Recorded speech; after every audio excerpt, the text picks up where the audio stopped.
Bonsoir à tous. À la une de ce journal, les Nations Unies veulent voir clair sur les heurts ayant conduit au décès de dizaines de personnes civiles dans le chaudron de la crise anglophone en exigeant l'ouverture d'une enquête pour faire la lumière sur cette escalade des tensions et violences meurtrières dans le nord-ouest et sud-ouest. Le ton de cette instance internationale et sa pression morale peuvent-ils faire plier le pouvoir de Yaoundé? Analyse et décryptage à suivre en ouverture de ce journal. Leurs conditions de travail sont à l'image du tableau noir sur lequel ils partagent leurs connaissances avec des élèves. La précarité des enseignants suscite un grand malaise social au Cameroun. À la veille de la journée mondiale des enseignants, vous verrez dans ce journal comment l'autonomisation de ces travailleurs reste une équation à mille inconnus. Et autre titre phare du 20h, l'avenir du franc CFA se joue à Paris où 14 ministres des finances des pays africains ayant la monnaie franc CFA en commun se retrouvent autour du ministre français de l'économie pour discuter de l'avenir du franc CFA. À cette occasion, Equinox Télévision donne la parole ce soir au gouverneur de la Banque centrale des États d'Afrique de l'Ouest. Il s'exprimera ce soir sur Equinox Télévision.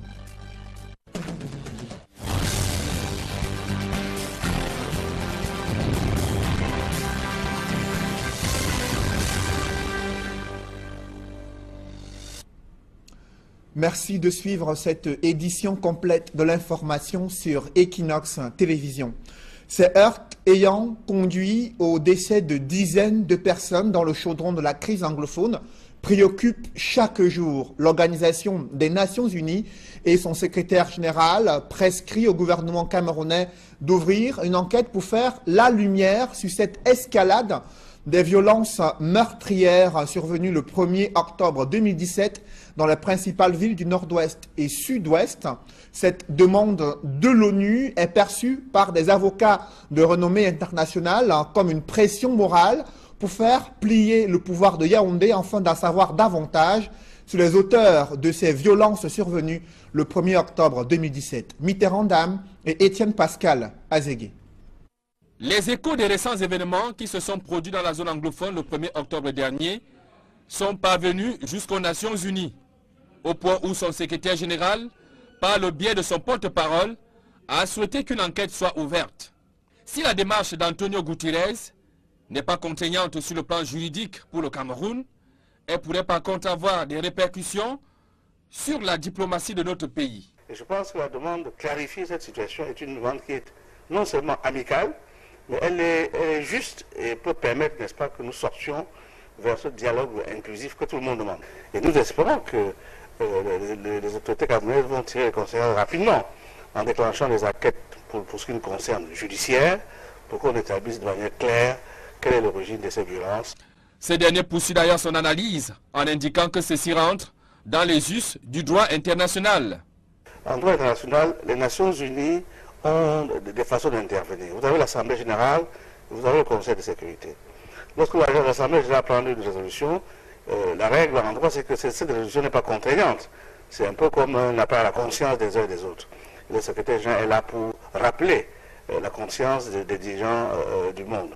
Depuis le déclenchement de la crise anglophone, le Cameroun a tous les projecteurs du monde braqués sur lui. Les résultats de l'enquête, demandés par le secrétaire général des Nations Unies, sont une opportunité également de blanchir son image aux yeux du monde. Le Cameroun a intérêt à faire cette enquête rapidement pour que nous sachions qu'est-ce qui s'est passé. D'abord, pour rassurer nos partenaires internationaux, dont l'ONU en particulier, et pour montrer que l'état de droit au Cameroun est maintenu et qu'il y a une transparence dans la manière dont les enquêtes sont menées. Il y a aussi le fait que le Cameroun, en ne respectant pas cette proposition du secrétaire général de l'ONU, s'expose. Certains pays tels que le Soudan peuvent d'ailleurs servir de cas d'école. On a vu que par le passé, dans certains États, le fait que ces États aient boudé les positions des Nations Unies, ça allait même jusqu'à la partition. Je pense notamment au Soudan, jusqu'au mandat, n'est-ce pas, qui a été décerné contre le président de ce pays, mandat qui court toujours au demeurant. Et donc, il ne faut pas prendre à la légère, n'est-ce pas, les mises en garde, on va dire ça comme ça, du secrétaire général des Nations Unies, parce qu'avant de prendre une position, il consulte. Dans ce même communiqué, où le porte-parole du secrétaire général des Nations Unies réclame une ouverture d'enquête pour les événements survenus le 1er octobre dernier. On note également qu'il dit prendre note de l'appel du dialogue lancé par les autorités et encourage les représentants de la communauté anglophone à saisir cette opportunité dans leur recherche de solutions aux griefs de la communauté dans le cadre de la constitution camerounaise. Cette dégradation du climat socio-politique dans les régions du nord-ouest et sud-ouest risque à coup sûr de porter atteinte à la situation des droits de l'homme au Cameroun. À cet effet, la société civile monte au créneau pour faire des recommandations à intégrer dans le rapport final de la Commission nationale des droits de l'homme et de protection des libertés. Emmanuel Diop et Guy Zogo. En avril 2018, le rapport du Cameroun sur les droits de l'homme sera examiné par les Nations Unies dans le cadre de l'examen périodique universel, EPU. Avant d'y arriver, des consultations sont menées par la Commission nationale des droits de l'homme et des libertés pour enrichir le dit rapport. La société civile se prête à cet exercice actuellement. Le gouvernement camerounais a inscrit l'élaboration de son rapport dans l'approche participative qui consiste à présenter le rapport qui intègre les préoccupations des populations à la base et le meilleur lien entre les populations et les institutions étatiques. C'est bien les organisations de la société civile, parce qu'ils sont au quotidien en contact avec les préoccupations des populations, ils relaient leurs intérêts. Associée à cette démarche inclusive du gouvernement, la société civile se prête au jeu en espérant peser sur le rapport final. Le gouvernement essaie d'apporter une réponse dans ce rapport, mais nous allons davantage l'enrichir en apportant des éléments concrets de terrain pour lesquels le gouvernement devrait intégrer et promouvoir les droits de l'homme au Cameroun. Le dernier examen du rapport du Cameroun sur les droits de l'homme s'était déroulé le 1er mai 2013.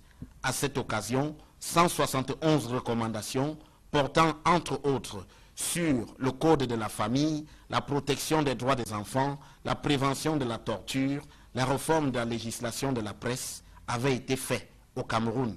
46 de ces recommandations avaient été rejetées et 5 avaient fait l'objet d'un accord partiel. L'examen de 2018 devrait être l'occasion de voir les progrès du Cameroun sur le terrain du respect des droits de l'homme. Dans le reste de l'actualité, c'est un triste record vécu à la Cité des immeubles située à Kotor, dans le 5e arrondissement de Douala. Cela fait déjà 8 mois que les robinets sont à sec, 8 mois de pénurie inexpliquée d'eau courante. Malgré cette situation, des factures sont servies aux ménages courroucés de vivre un calvaire sans eau pour pouvoir assurer le bien-être de plusieurs familles. Reportage Donald Anouzoa. D'abord, la reconnaissance du terrain. On a l'immeuble A, B, C, R, Q, tout ça, ST, non pas Le guide des services fait savoir que cela fait 8 mois que les robinets ont cessé de servir de l'eau aux occupants de ces habitations à loyers multiples situées au quartier Koto, dans le 5e arrondissement de la ville de Douala. Avoir le précieux liquide au carrefour des immeubles est un véritable parcours du combattant. Comme vous voyez, on est obligé de se ravitailler à travers les bonbonnes, mais ce n'est pas du tout évident parce que vous savez, ça demande beaucoup d'efforts physiques et ça prend beaucoup de temps. La présence de ces installations montre que la société en charge de la distribution et de la vente d'eau au Cameroun continue de rentrer dans ses frais malgré la pénurie qu'elle impose à sa clientèle, obligée de régler ses quittances à fréquence mensuelle. Nous payons parce que nous disons justement que si on ne paye pas, ils vont venir retirer les compteurs. Et quand ils retirent les compteurs, il y a des procédures administratives qui prennent énormément de temps pour les remettre. Et non seulement ils pénalisent encore, ils pénalisent par les frais, les retraits des compteurs. C'est pour ça que nous payons, nous disons que bon, ça va aller. Mais nous constatons que la peine ne fait que s'empirer. Et là, on a en train de regarder comment faire justement pour ne plus payer. Malgré la gravité de la situation, les populations du lieu dit carrefour des immeubles gardent leur calme. C'est vrai, c'est une situation très très délicate. Déjà, envisager une marche, je ne pense pas que ce soit une bonne idée. Tout simplement, je pense que nous, les jeunes et habitants de Kotor, nous pouvons essayer de trouver tous une entente, aller vers le chef service de la société d'eau et qu'enfin puisse trouver une solution par rapport à ça. Le pâté d'immeubles affectés par cette pénurie d'eau jouxte les bureaux de la sous-préfecture de Douala 5e. Et c'est sur la base de ce voisinage que les populations espèrent voir le nouveau sous-préfet de l'arrondissement de Douala 5e ramener de l'eau dans les ménages. C'est le grand malaise de l'éducation nationale, la précarité sociale des enseignants au Cameroun. Je vous le disais en titre, leurs conditions de vie et de travail sont à l'image du tableau noir sur lequel ils partagent leurs connaissances avec des élèves. À la veille de la Journée mondiale des enseignants, ils se confient à cœur ouvert dans ce reportage de Mitterrandam et Julingue Nyondé. Ils ont tenu à briser le silence et à parler de leurs conditions de travail. Eux, ce sont les enseignants des établissements scolaires privés et confessionnels. Interrogés sur leur situation, si certains font dans la langue de bois, d'autres n'hésitent pas à décrire les difficultés rencontrées dans l'exercice de leur métier. Il y a toujours des couacs, il y a toujours ces manquements liés même au métier. Quand on regarde dans l'ensemble, l'enseignant n'est pas véritablement reconnu tel qu'il se doit. C'est pourquoi vous allez voir les enseignants presque clochardisés de gauche à droite parce qu'ils veulent, comment on appelle, arrondir le fin de mois. Lorsqu'on parle d'enseignants, on a le regard sur le secteur public, où on a des écoles de formation, où on a du profit de carrière, mais l'enseignement privé est à partir d'avoir un promoteur, quelqu'un qui investit, et il a du capital et il a besoin de ressources pour rentabiliser son capital. Et vous voyez donc que dans ce contexte-là, les intérêts économiques sont souvent contradictoires aux intérêts éducatifs. Des problèmes d'ordre salarial ou managérial auxquels sont confrontés les enseignants dans ces différents établissements scolaires entravent leur plein épanouissement. Revoyons un peu le thème. Enseigner en liberté et autonomiser les enseignants. Vous conviendrez avec moi que enseigner en liberté, il faut qu'on soit entouré d'un certain nombre de garanties, d'un minimum pour pouvoir donner le meilleur de lui-même, ce qui n'est pas toujours le cas. Nos doléances sont à deux niveaux. Que l'enseignant du privé soit reconnu et un statut qui est proche de celui de l'enseignant du public. Deuxièmement, que le statut de l'établissement privé laïque soit revu. Que l'établissement scolaire relevant du secteur privé laïque ne soit pas relevé ou assimilé au statut des entreprises relevant tout simplement des conventions collectives. La Journée mondiale de l'enseignant, célébrée ce 5 octobre 2017, sous le thème « Enseigner en liberté et autonomiser les enseignants », est une occasion pour les seigneurs de la craie d'interpeller l'État sur la précarité dans laquelle ils vivent. Je crois que si le problème est déjà résolu à ce niveau-là, à l'intérieur, ça peut booster à ce que la situation d'enseignants évolue. Mais tant que l'établissement privé sera toujours assimilé à des structures relevant des conventions collectives, il y aura toujours des difficultés. Le fondateur ne sera pas un éducateur, mais un homme d'affaires. Vous l'avez suivi, l'autonomisation des enseignants reste une équation à 1000 inconnus au Cameroun. Malgré les réformes engagées dans le secteur de l'éducation, la problématique du statut de l'enseignant et son intégration à la fonction publique sont loin d'être résolues de façon complète. Des réflexions sont engagées sur les campus des lycées à la veille de cette journée mondiale des enseignants. Reportage Faral Bounia et Kate Diarra. La journée mondiale de l'enseignant, célébrée chaque 5 octobre depuis 1994, commémore l'anniversaire de la signature de la recommandation Organisation internationale du travail et de l'UNESCO concernant la condition du personnel enseignant depuis 1966. Dans la capitale économique, certains établissements sont en plein préparatif. Si d'aucuns ont décrété toute une semaine d'activité, chez d'autres, à l'instar du lycée bilingue de Daïdo, 2 jours ont été choisis pour réfléchir sur la condition de l'enseignant au Cameroun.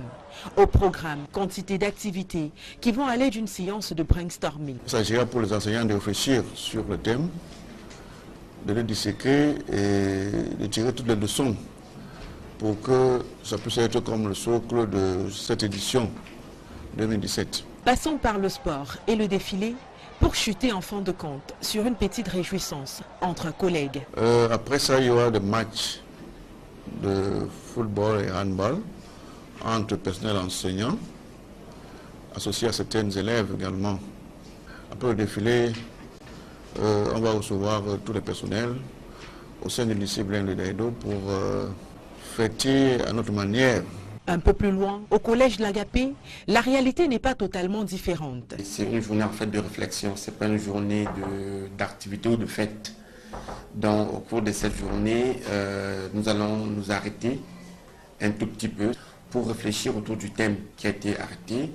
Et il y aura il est prévu aussi quelques petites activités sportives pour qu'on puisse joindre l'utile à l'agréable. Au cours de cette journée de l'enseignant, les élèves seront appelés à rester à la maison, non pas pour flâner, mais pour réviser la première séquence, qui démarre la semaine prochaine.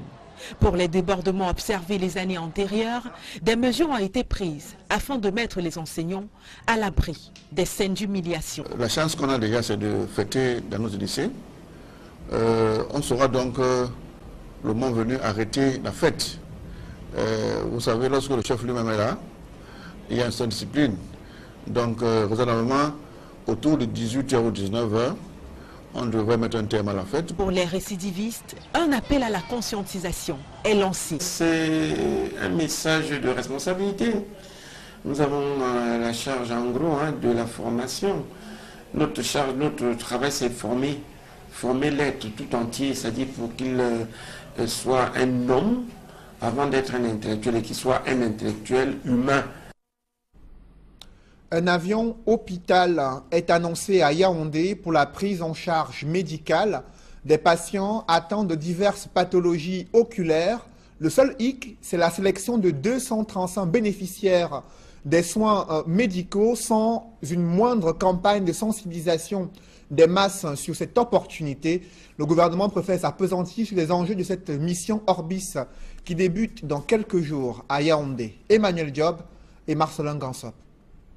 Ceux qui s'attendaient au lancement d'un recrutement de patients ont vu leur espoir s'estomper lorsque le ministre de la Santé publique a annoncé que la liste était déjà bouclée, fermant ainsi la porte à toute possibilité de faire partie des 235 patients qui seront pris en charge. Contrairement à Mercy Ships, il est important de rappeler que la mission Orbis n'est pas une campagne de soins de masse, mais plutôt une prise en main des personnels du domaine par leurs mentors.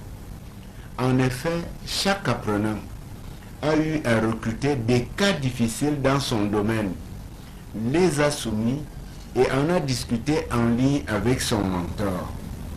Les 235 malades qui seront donc pris en charge et qui sont concernés par la présente mission sont d'ores et déjà connus. Aussi me permettrez-vous d'insister, aucun recrutement de patients n'est organisé dans le cadre de la mission Orbis. Par conséquent, il n'est pas recommandé de se déplacer. Ils sont donc 235 patients qui vont bénéficier des soins ophtalmologiques pendant un mois, du 5 octobre au 7 novembre 2017. L'hôpital volant est attendu à l'aéroport international de Yaoundé-Simalène le 5 octobre pour une prise en charge qui commence effectivement le dimanche 8 octobre sur les 3 sites qui ont été identifiés. D'abord, l'aéroport international de Yaoundé-Simalène dans le Flying Eye Hospital, puis à l'hôpital central de Yaoundé et enfin le Maghrabi Aïko Cameroun Eye Institute de Bac. Au-delà des soins oculaires dont les patients vont bénéficier, la mission Orbis a également un volet formation. Ainsi, 78 apprenants, dont des médecins ophtalmologues, des infirmiers et des personnels biomédicaux, vont recevoir les clés d'une meilleure prise en charge en se frottant à leurs confrères de la mission humanitaire Orbis. Pour qu'ils acquièrent des compétences nécessaires pour le traitement à partir des techniques les plus récentes. Les 78 apprenants sont issus de nos hôpitaux de 2e et 3e catégorie et renforceront donc leurs connaissances en prenant en charge 235 patients qu'ils ont eux-mêmes déjà sélectionnés. Les formateurs sont des spécialistes de très haut niveau, venant d'horizons divers. Ils donnent bénévolement de leur temps pour aider à l'amélioration de la santé oculaire de nos populations. C'est la 3e mission Orbis au Cameroun, après les expériences réussies de 1991 et de 2013.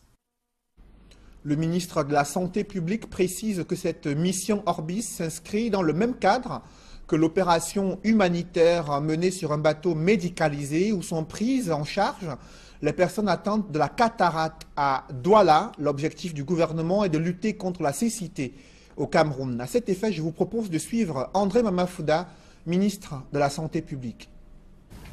Je voudrais rappeler que Mercy Ships a comme objectif premier de prodiguer des soins médicaux de qualité, essentiellement orientés vers les interventions chirurgicales de plusieurs types, et notamment la chirurgie de la cataracte. Mercy Ships compte donc opérer pendant près de 10 mois, près de 2900 personnes, je dis bien 2900 personnes, souffrant des cataractes bilatérales. Cataracte bilatérale, c'est-à-dire la cataracte qui touche déjà les deux yeux. Et a débuté donc le 20 septembre 2017 les sélections sur 2 sites à Douala, à savoir au niveau du village artisanal régional tous les lundis et mardis, au niveau du parcours Vita tous les mercredis et jeudis. Les interventions chirurgicales oculaires ont débuté le 2 octobre 2017. Au Cameroun, on estime à près de 200 000 le nombre de personnes aveugles. Il y a plus de 600 000 le nombre de personnes souffrant d'une baisse de la vue. Or, il est reconnu que 70 à 80% des cas de cécité sont soit évitables, soit peuvent être guéris. Une question tarot de l'esprit des Camerounais. Où sont passés ces matériaux préfabriqués pour la construction des infrastructures sportives destinées à abriter la CAN 2019 au Cameroun, attendue au mois de septembre 2017. Le premier bateau provenant de l'Italie n'est toujours pas arrivé au Cameroun. Pendant ce temps, l'effervescence est estompée sur les sites de construction des infrastructures à Garoua. Les entreprises des bâtiments et travaux publics sont encore à l'étape de l'évaluation des travaux à mener sur le terrain. En clair, les travaux piétinent sur certains sites où doivent être construites les infrastructures sportives, mais le gouvernement se montre toujours rassurant alors que le pays est engagé dans une course contre la montre pour organiser la CAN 2019. Joël Essengue et Ike Cyril. Il y a quelques semaines, l'on annonçait pour début septembre l'arrivée du premier bateau contenant les matériaux préfabriqués pour la construction du stade d'Olembe à Yaoundé. Mais à ce jour, le bateau n'est toujours pas arrivé. Les éléments préfabriqués qui vont être réalisés en Italie et acheminés par bateau en passant par Douala sont bien sûr commencés. Il y a eu un petit décalage dans l'acheminement des bateaux pour des raisons techniques. Et pour rattraper ce retard, l'entreprise Piccini a augmenté le nombre d'usines en Italie. Il y en avait 2 de prévues, aujourd'hui il y en a 3 sûres, une 4e certaine. Il en est du stade d'Olembe à Yaoundé, dont les travaux piétinent, comme du stade omnisport Rumdi Adja de Garoua, dont les travaux de réhabilitation n'ont effectivement pas démarré. Le stade de Garoua, c'est un vieux stade, donc les infrastructures sont à réhabiliter, à rénover. Le résultat des travaux aujourd'hui, c'est que l'entreprise est en train de se mobiliser sur le chantier et à l'installation, au stade d'installation du chantier. Les travaux, proprement dit, attendent l'approbation des études qui sont en cours de finalisation. Pour ce qui est du stade omnisport de Limbe, les nouvelles ne sont pas bonnes non plus. Les gradins seront couverts, mais pas entièrement. En ce moment, les tôles sont déjà au port. Donc d'ici quelques mois, Limbe sera fin prêt. Pas entièrement, je parle de la tribune principale. La tribune principale sera couverte à 80%. Le temps presse pourtant. La première mission d'évaluation de la CAF est annoncée au Cameroun dans les prochains jours. Le ministre des Sports et de l'Éducation physique tire la sonnette d'alarme. La question des infrastructures sportives constitue un élément important. La première CAN à gagner par notre pays est celle des infrastructures. Car si en 2016, la compétition s'est déroulée sur 2 sites, En 2019, conformément au nouveau format conféré à la CAN par la CAF, elle va se tenir sur 6 sites. Selon le cahier des charges de la Confédération africaine de football, les infrastructures sportives doivent être livrées au moins 3 mois avant le début de la compétition. Malgré le retard, les techniciens affirment que les délais seront respectés. L'avenir du franc CFA se joue ce mercredi à Paris, où sont réunis 14 ministres des pays africains qui utilisent la monnaie franc CFA et le ministre français de l'économie et des finances. À ce sujet, le gouverneur de la Banque centrale des États de l'Afrique de l'Ouest sort de sa réserve et s'exprime sur le débat autour du franc CFA, cette monnaie critiquée de plus en plus sur le continent africain pour son impact sur le développement économique de 14 pays africains. Thiemoko Kone a accordé un entretien à Alain Foka, entretien à suivre autour de 21 h sur Equinox Télévision. D'abord, ce reportage dans ce journal, des étudiants de l'école Odessi ont brillamment exposé leurs travaux de soutenance devant un jury d'experts il y a quelques jours, des professionnels qui sont désormais sur le marché de l'emploi. Reportage. L'Organisation pour le développement des échanges et du commerce international, en abrégé Odessi, de par cette soutenance des rapports de fin de formation professionnelle, mais une fois de plus à la disposition des entreprises, une main-d'œuvre qualifiée et prête à l'emploi. Disons que cette formation, je suis satisfait dans l'ensemble, parce que les apprenants qui sont en train de soutenir aujourd'hui font preuve de la maîtrise du métier. Parce que nous ne formons pas pour le diplôme en tant que tel, mais nous les préparons pour un métier. Ils sont formés pour directement être opérationnels sur le terrain. Et pour confirmer les propos du top management d'Odessi, les apprenants, dans un exercice de circonstance, vont de manière succincte restituer les connaissances acquises dans des domaines touchant à la fois la douane, le transit et la fiscalité. Mon thème de soutenance portait sur les formalités en cours de route dans le cadre du transit communautaire, qui regroupe ici toutes les formalités au bureau de départ, premièrement, en cours d'acheminement et puis au bureau de sortie. Et ça se passe dans les différents checkpoints. Il m'a été donné de présenter, de défendre le projet sur les réformes intervenues dans la loi de finances 2017 en matière de fiscalité locale, cadre de la contribution de la patente. Donc, et déjà, on va dire que la plus grande réforme, c'est l'attestation de non-rédévance qui vient remplacer ainsi le titre de patente. Le thème ayant fait le choix ce matin, c'était l'exemption douanière à l'importation. Nous savons que les gens pensent toujours qu'en douane, tout le monde doit toujours payer, mais on voudrait leur montrer qu'en douane, ce n'est pas toujours toutes les marchandises qui payent. La présence d'Odessi dans le champ de la formation professionnelle répond à un impératif conjoncturel posé comme préalable à cette jeunesse qui souhaite ajouter sa pierre à la construction de l'édifice Cameroun. La formation de nos jours est devenue capitale pour l'emploi. Je pense que ce qui fait la différence quand vous déposez votre CV, c'est ce que vous savez faire concrètement. Les apprenants, d'une voix chargée d'émotion, évoquent leur passage à Odessi. Nous avons fait un an plein de formation et je puis vous rassurer que l'Odessi reste le meilleur centre. Après 17 ans de formation professionnelle bâtie sur du roc, l'Odessi a donné naissance à l'Institut supérieur des formations appliquées, en abrégé ISFA, qui ouvre ses portes dès la prochaine rentrée académique. L'Odessi a donné naissance à l'Institut supérieur des formations appliquées, dont nous avons franchi un pas décisif vers l'enseignement supérieur. Ce que nous faisons déjà dans le cadre de la formation professionnelle, nous voulons le faire en enseignement supérieur. Odessi est un centre de formation professionnelle agréé qui offre depuis 2000 des formations dans les filières douane transit, transport et logistique, fiscalité, instrumentation, infographie, comptabilité informatisée et gestion, secrétariat bureautique, maintenance informatique, système et réseau informatique. Le corps enseignant, constitué de professionnels minutieusement sélectionnés dans les milieux professionnels privés et publics, offre aux apprenants des enseignements essentiellement pratiques et adaptés aux besoins du marché. Et c'est pourquoi, aussi bien à l'Odessi qu'à ISFA, il y a une formule mathématique consacrée, à savoir Odessi plus apprenants motivés égale emploi, ISFA plus étudiants motivés égale emploi.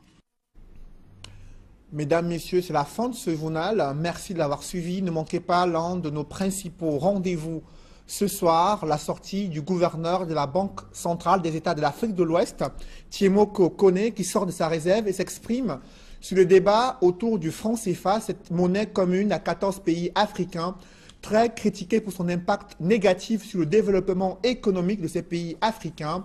Le gouverneur de la BCEAO a accordé un entretien à Alain Foka, entretien à suivre autour de 21 h sur Equinox Télévision, mais juste avant l'émission Actu Santé, et autour de 21 h 30, 237 le débat sur Equinox Télévision. Bonne soirée sur cette même antenne.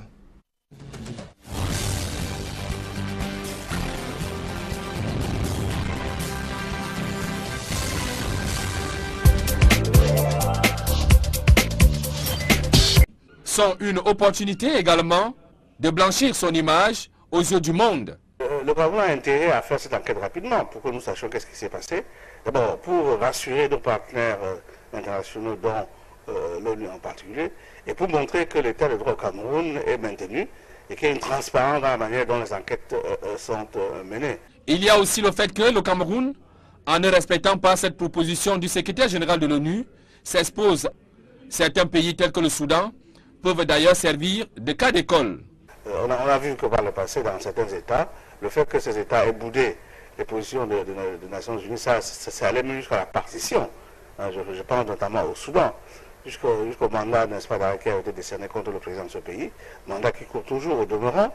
Et donc, il ne faut pas prendre à la légère, n'est-ce pas, les mises en garde, on va dire ça comme ça, du secrétaire général des Nations Unies, parce qu'avant de prendre une position, il consulte. Dans ce même communiqué, où le porte-parole du secrétaire général des Nations Unies réclame une ouverture d'enquête pour les événements survenus le 1er octobre dernier, on note également qu'il dit prendre note de l'appel du dialogue lancé par les autorités et encourage les représentants de la communauté anglophone à saisir cette opportunité dans leur recherche de solutions aux griefs de la communauté dans le cadre de la constitution camerounaise.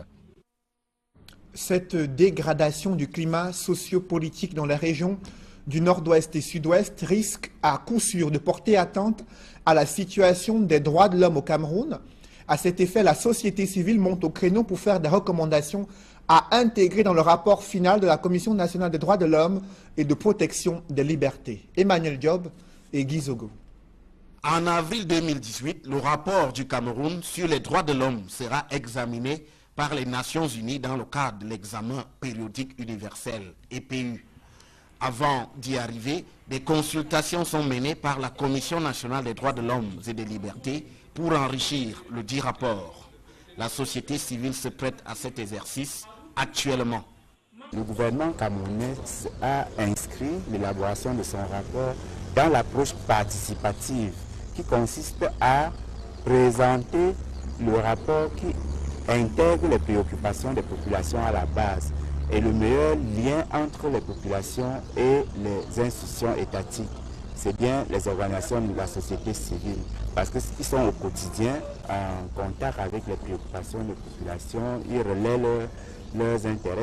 Associée à cette démarche inclusive du gouvernement, la société civile se prête au jeu en espérant peser sur le rapport final. Le gouvernement essaie d'apporter une réponse dans ce rapport, mais nous allons davantage l'enrichir en apportant des éléments concrets pour lesquels le gouvernement devrait intégrer et promouvoir les droits de l'homme au Cameroun. Le dernier examen du rapport du Cameroun sur les droits de l'homme s'était déroulé le 1er mai 2013. À cette occasion, 171 recommandations portant entre autres sur le code de la famille, la protection des droits des enfants, la prévention de la torture, la réforme de la législation de la presse avaient été faites au Cameroun. 46 de ces recommandations avaient été rejetées et 5 avaient fait l'objet d'un accord partiel. L'examen de 2018 devrait être l'occasion de voir les progrès du Cameroun sur le terrain du respect des droits de l'homme. Dans le reste de l'actualité, c'est un triste record vécu à la Cité des immeubles située à Kotor, dans le 5e arrondissement de Douala. Cela fait déjà 8 mois que les robinets sont à sec, 8 mois de pénurie inexpliquée d'eau courante. Malgré cette situation, des factures sont servies aux ménages courroucés de vivre un calvaire sans eau pour pouvoir assurer le bien-être de plusieurs familles. Reportage Donald Anouzoa. D'abord, la reconnaissance du terrain. On a l'immeuble A, B, C, R, Q, tout ça, ST, non pas Le guide des services fait savoir que cela fait 8 mois que les robinets ont cessé de servir de l'eau aux occupants de ces habitations à loyers multiples situées au quartier Koto, dans le 5e arrondissement de la ville de Douala. Avoir le précieux liquide au carrefour des immeubles est un véritable parcours du combattant. Comme vous voyez, on est obligé de se ravitailler à travers les bonbonnes et ce n'est pas du tout évident parce que vous savez, ça demande beaucoup d'efforts physiques et ça prend beaucoup de temps. La présence de ces installations montre que la société en charge de la distribution et de la vente d'eau au Cameroun continue de rentrer dans ses frais malgré la pénurie qu'elle impose à sa clientèle, obligée de régler ses quittances à fréquence mensuelle. Nous payons parce que nous disons justement que si on ne paye pas, ils vont venir retirer les compteurs.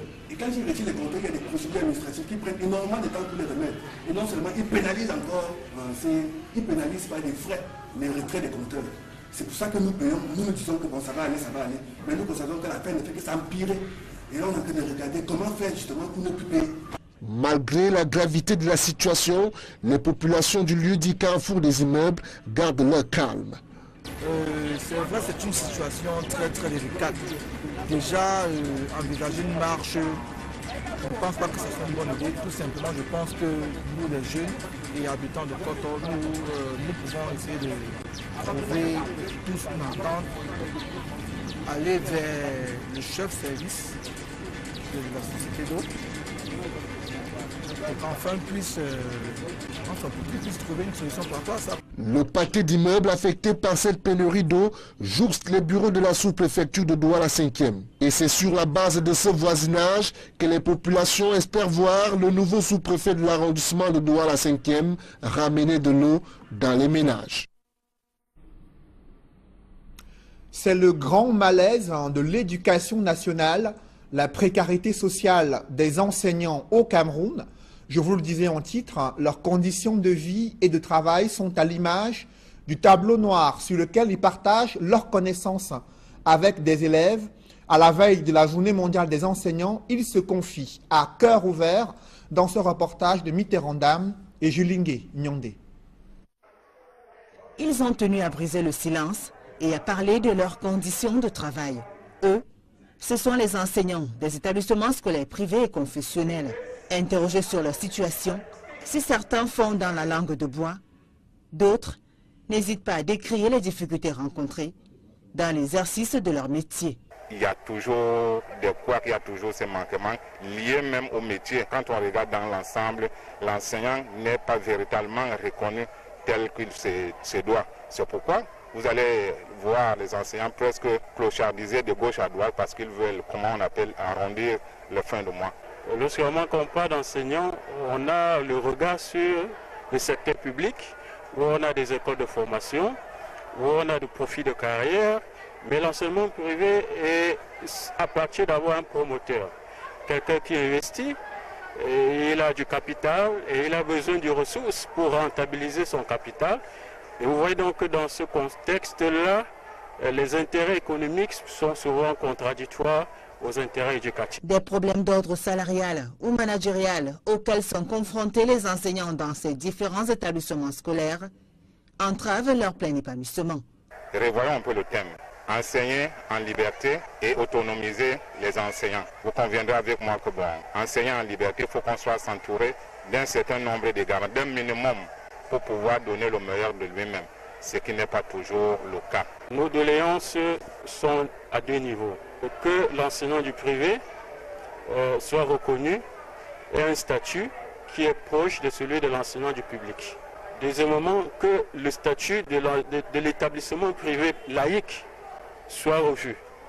Que l'établissement scolaire relevant du secteur privé laïque ne soit pas relevé ou assimilé au statut des entreprises relevant tout simplement des conventions collectives. La Journée mondiale de l'enseignant, célébrée ce 5 octobre 2017, sous le thème « Enseigner en liberté et autonomiser les enseignants », est une occasion pour les seigneurs de la craie d'interpeller l'État sur la précarité dans laquelle ils vivent.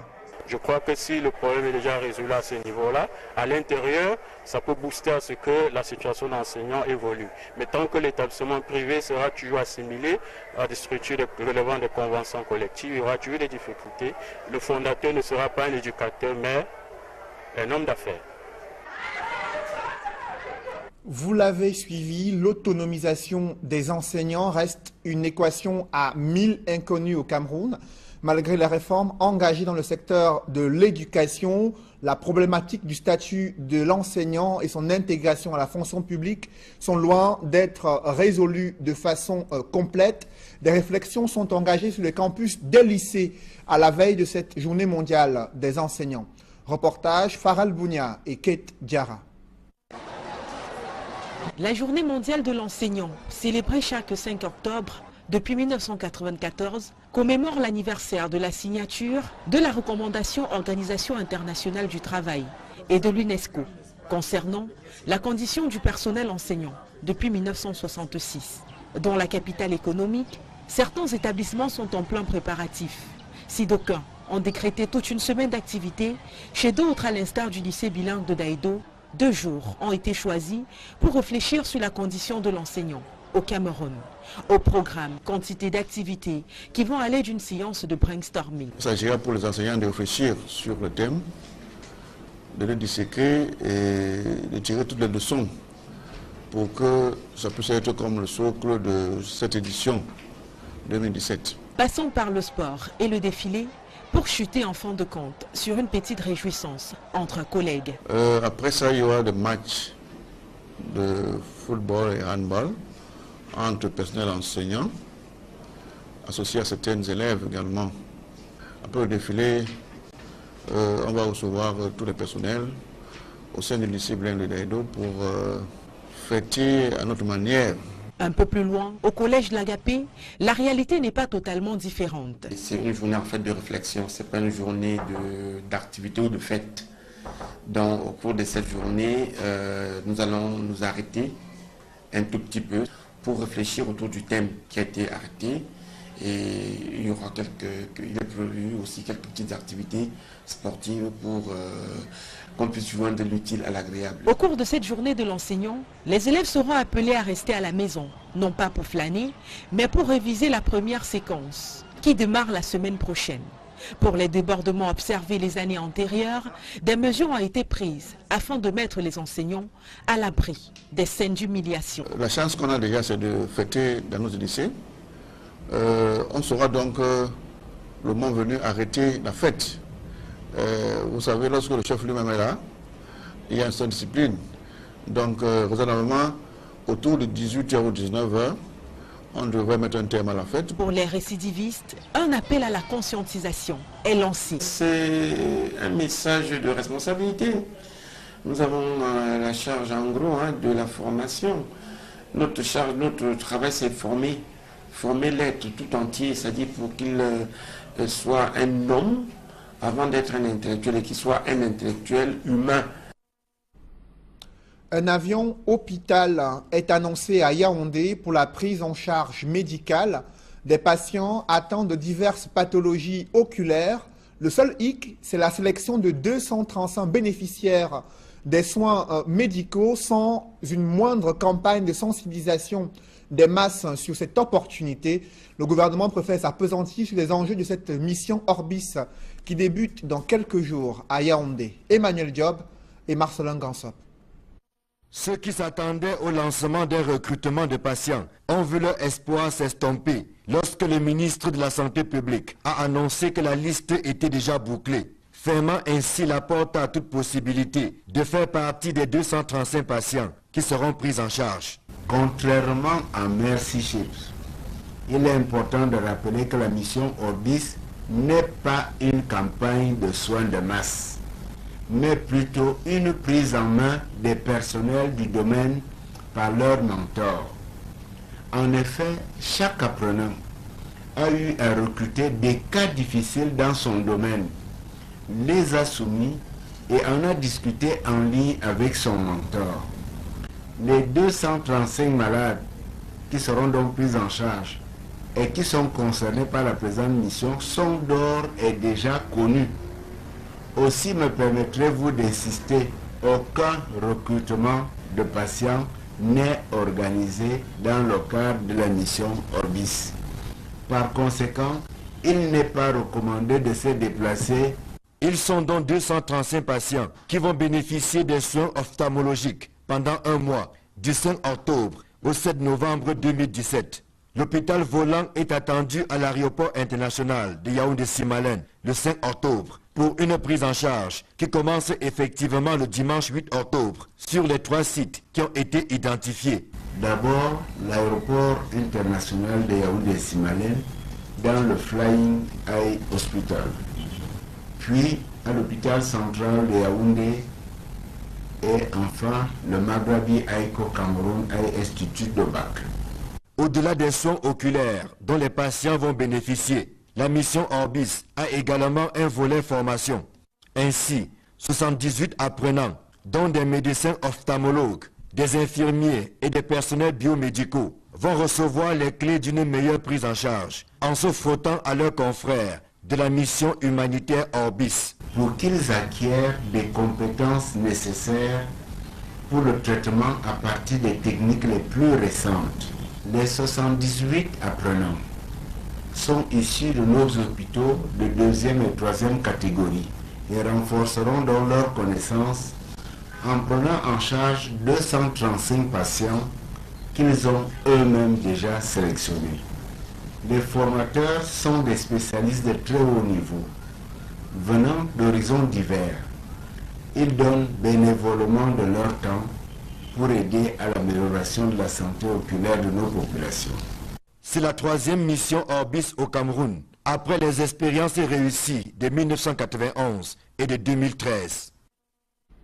Le ministre de la Santé publique précise que cette mission Orbis s'inscrit dans le même cadre que l'opération humanitaire menée sur un bateau médicalisé où sont prises en charge les personnes atteintes de la cataracte à Douala. L'objectif du gouvernement est de lutter contre la cécité au Cameroun. À cet effet, je vous propose de suivre André Mamafouda, ministre de la Santé publique. Je voudrais rappeler que Merci Chips a comme objectif premier de prodiguer des soins médicaux de qualité, essentiellement orientés vers les interventions chirurgicales de plusieurs types, et notamment la chirurgie de la cataracte. Merci Chips compte donc opérer.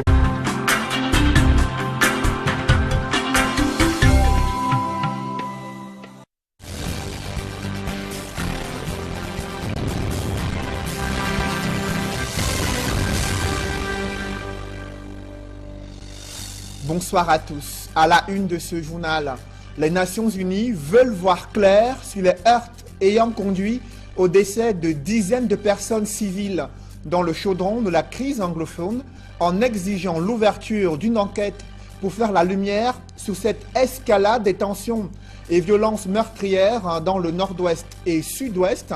Le ton de cette instance internationale et sa pression morale peuvent-ils faire plier le pouvoir de Yaoundé? Analyse et décryptage à suivre en ouverture de ce journal. Leurs conditions de travail sont à l'image du tableau noir sur lequel ils partagent leurs connaissances avec des élèves. La précarité des enseignants suscite un grand malaise social au Cameroun. À la veille de la journée mondiale des enseignants, vous verrez dans ce journal comment l'autonomisation de ces travailleurs reste une équation à mille inconnus. Et autre titre phare du 20h, l'avenir du franc CFA se joue à Paris où 14 ministres des finances des pays africains ayant la monnaie franc CFA en commun se retrouvent autour du ministre français de l'économie pour discuter de l'avenir du franc CFA.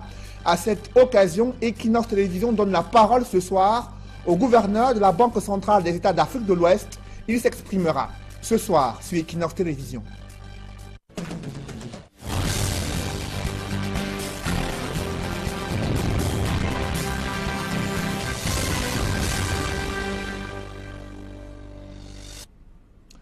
Merci de suivre cette édition complète de l'information sur Equinox Télévision.